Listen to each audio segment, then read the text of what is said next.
सजदा सहू किन गलतियों की वजह से वाजिब होता है? अगर वाजिब नमाज भूल जाएं तो सजदा सहू करने का सही तरीका क्या है? जी देखिए, सजदा सहू ये वाजिब छोड़ देने से नहीं, छूट जाने से, दोनों में फर्क है। वाजिब जानबूझकर छोड़ेगा तो नमाज फासिद नहीं होगी, लेकिन अगर छूट गया कभी गलती से तो या तो वाजिब छूट जाने से सजदा सहू वाजिब होता है, या वाजिब में ताखीर होने से, लेट होने से सजदा सहू वाजिब होता है, या फिर अगर बंदे ने वाजिब की जगह बदल दी तो सजदा सहू वाजिब होता है। ये तीन चीजें हैं। तो अब वाजिब छूटने से मुराद क्या है कि भाई आपका यानी इमाम का सूरह फातिहा पढ़ना वाजिब था, उन्होंने नहीं पढ़ा। सूरत मिलाना वाजिब था, नहीं मिलाई और रुकू में चले गए।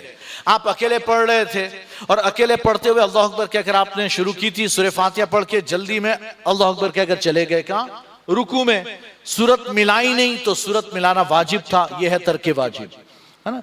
इसी तरह से वाजिब दुआए कुनूत पढ़ना, वित्र में दुआए कुनूत पढ़ना ये वाजिब, उसे भूलकर आप रुकू में चले गए तो अब सजदे सहू वाजिब हो जाएगा। तो जहां भी वाजिब तर्क होगा। इसी तरह 4 रकात वाली नमाज, 4 रकात वाली नमाज में जो दूसरी रकात में तशहुद में बैठते हैं वो बैठना और तशहुद पढ़ना वाजिब। अब अगर आप बैठना भूल गए, तीसरी के लिए डायरेक्ट सीधे खड़े हो गए और तीसरी चौथी भी पढ़ ली तो सजदे सहू वाजिब, कि वो दूसरा वाला कायदा जो है ना वो वाजिब था।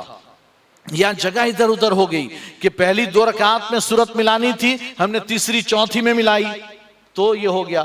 या कभी कभी यानी कि ताखीर हो गई। ताखीर का मतलब दूसरी कायदे में हम बैठे थे 4 रकात वाली नमाज में, दूसरी रकात के कायदे में हम तशहुद में बैठे थे, हमने अत्तहियात पढ़ी, अत्तहियात पढ़ने के बाद हमसे दुरूद भी शुरू हो गया, अल्लाहुम्मा सल्ली अला सय्यदना मौलाना मुहम्मद, याद आ के अभी तो तीसरी के लिए खड़ा होना था। तो अगर सिर्फ इतना कहा अल्लाहुम्मा सल्ली अला मुहम्मद, 3 लफ्ज कहे, आप पर सजदे सहू वाजिब हो जाएगा। अब अगर मोहम्मद की जगह अल्लाहुम्मा सल्ली अला सय्यिदिना, सजदे सहू वाजिब। लेकिन अल्लाहुम्मा बस इतना कहा था, याद आ गया, खड़ा हो गया, सजदे सहू वाजिब नहीं। तो 3 तस्बीह की मिकदार अगर ताखीर होती है सजदे सहू वाजिब हो जाएगा। आपने सूरह फातिहा पढ़ी, अलहम्दुलिल्लाह पढ़ने के यानी नमाज में सूरह फातिहा पढ़ लेने के बाद आप सोच रहे हैं कौन सी सूरत पढ़ूं? सोच रहे हैं, क्या सोच रहे हैं कि कौन सी पढ़ूं? याद तो अलम तरा भी है, लीलाब भी है, कुल या अय्युहल काफिरून भी है, रैद भी है ना, सुब्हानल्लज़ी अस्रा भी है, या अय्युहल्लज़ीना आमनु इस्तईनु बिस्सब्रि वस्सलाह भी है, ये भी है, वो भी, अम्मा यतसाअलून भी है, वन्नाज़ियात भी है। यानी सब सोच रहे हैं, लेकिन क्या पढ़ूं क्या पढ़ूं? इस सोचने में 3 तस्बीह की मिकदार ताखिर हुई, यानी सुब्हानल्लाह सुब्हानल्लाह सुब्हानल्लाह, इतना कहने की मिकदार ताखिर हुई, सजदे सहू वाजिब हो जाएगा। ये वाजिब में ताखिर की मिसाल है।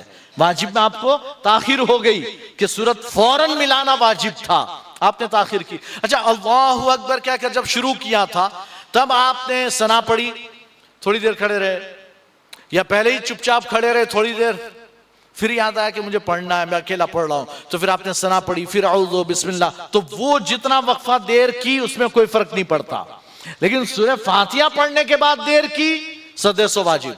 अच्छा, सूरत खत्म, फिर सोच रहे कि खत्म तो हो गई, अब रुकू करना है, और रुकू में जाते जाते थोड़ी सी 3 तस्बीह की मिकदार देर हुई, सजदे सहू वाजिब।